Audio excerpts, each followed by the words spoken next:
ओम शांति। हमारे घर में पुत्र संतान पैदा क्यों नहीं हो रहे हैं, या हमारे वंश में बेटा के पैदा क्यों नहीं हो रहे हैं? क्या इसका कुछ संबंध पूर्व जन्मों से होता है?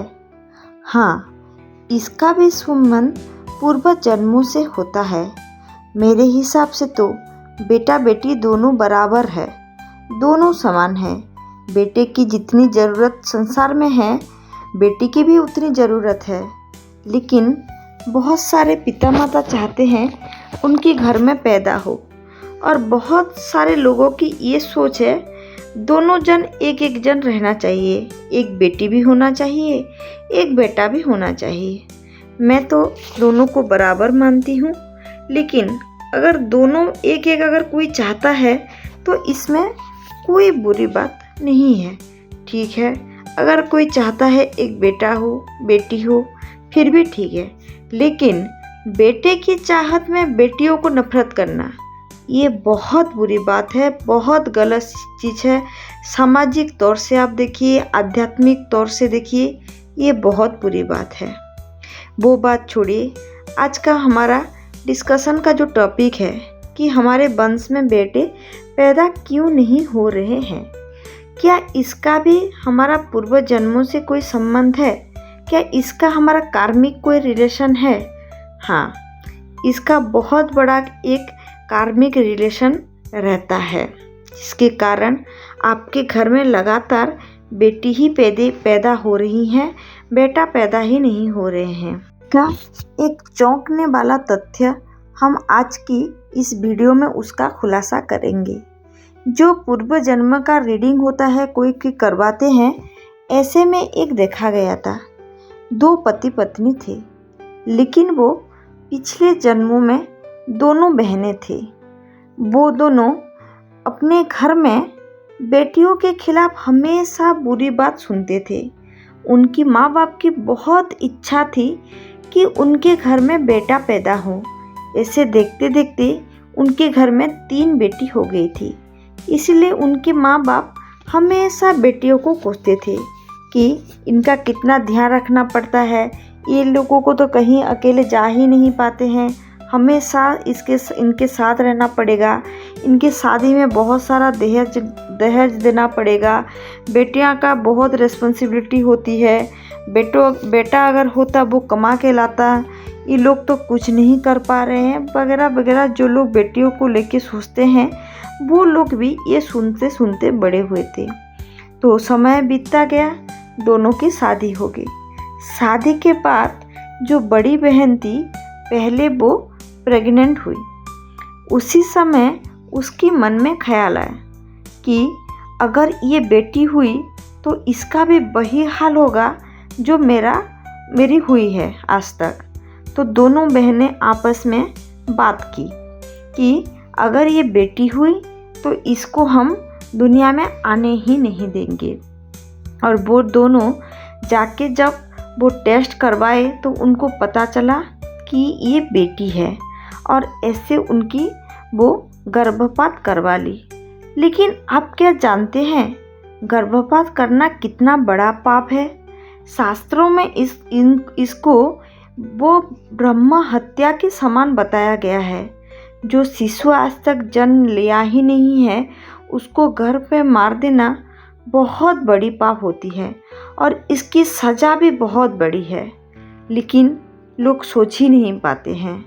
अगर ऐसे भी अगर आप गर्भपात करवा लेते हैं तो आपको तो बहुत बड़ी पाप आपको झेलनी पड़ती है, उसकी बहुत बड़ी सज़ा है। लेकिन अगर ये लड़की है ये सोचकर अगर आपने गर्भपात करवा लिए हैं तो उसकी तो सज़ा और भी बहुत बड़ी है। जो शिशु दुनिया में जन्म लेने वाली है उसको आप दुनिया में ना लाके उसको मरवा देना, सोचिए कितनी बड़ी पाप है और उसकी सज़ा कैसी होगी। इसीलिए आप गलती से भी ये गलती मत करिए, ये बहुत बड़ी पाप है।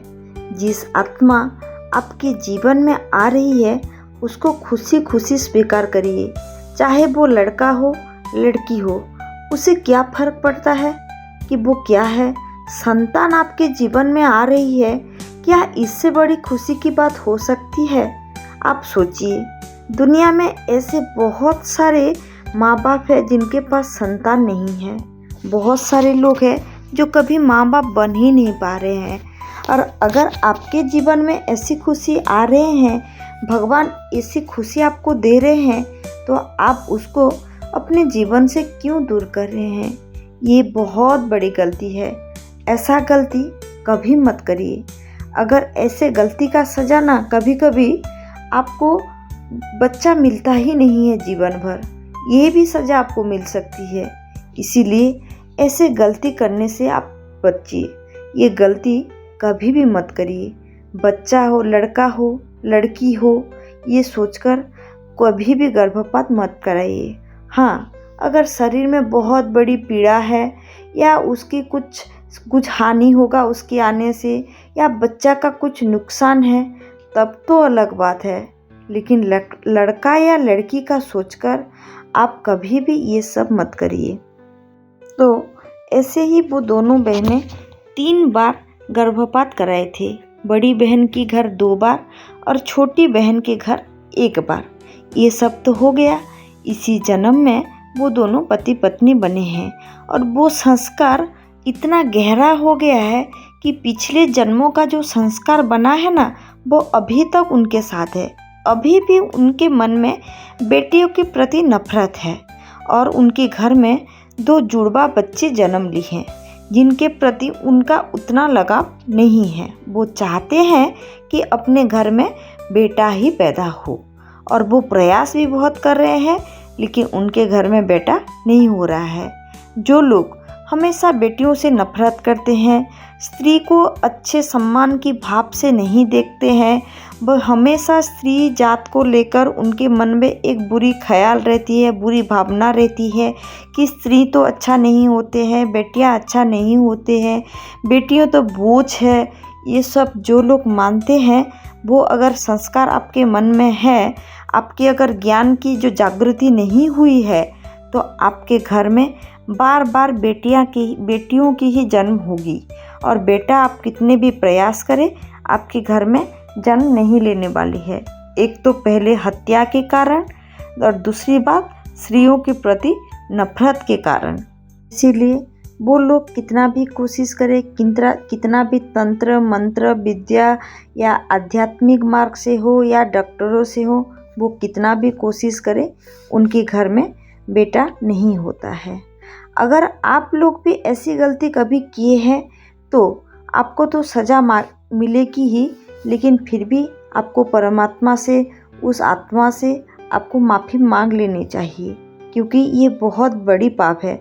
ऐसा जीवन में कभी नहीं करवाना चाहिए। तो इन दोनों पति पत्नी को आज वही सज़ा मिल रही है जो पिछले जन्म में वो कर्म किए हैं कि बेटियों को मरवाए हैं और बेटियों के प्रति जो नफरत है उसी की सज़ा वो आज भुगत रहे हैं।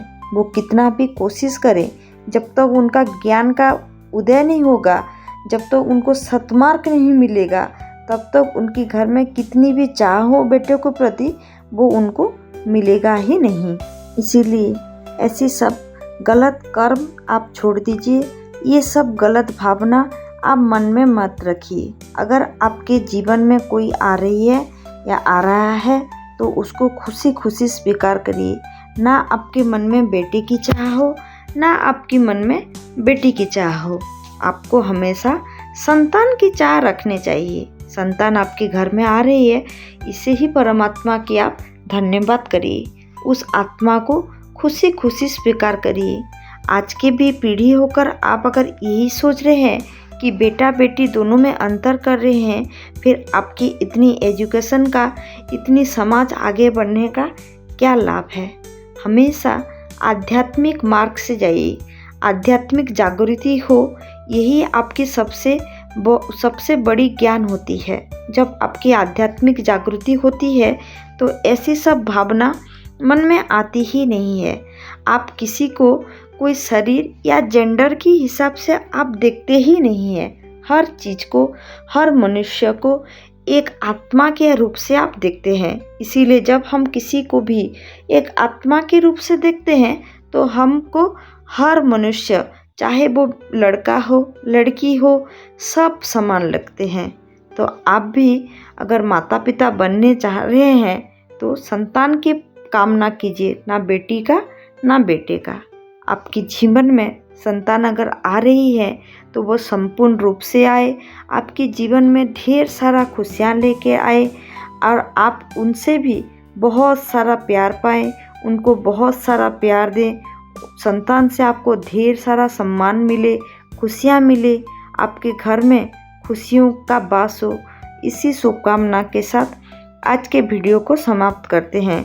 अगर आपको वीडियो पसंद आए तो लाइक कीजिए, अपने फैमिली और दोस्तों के साथ शेयर कीजिए।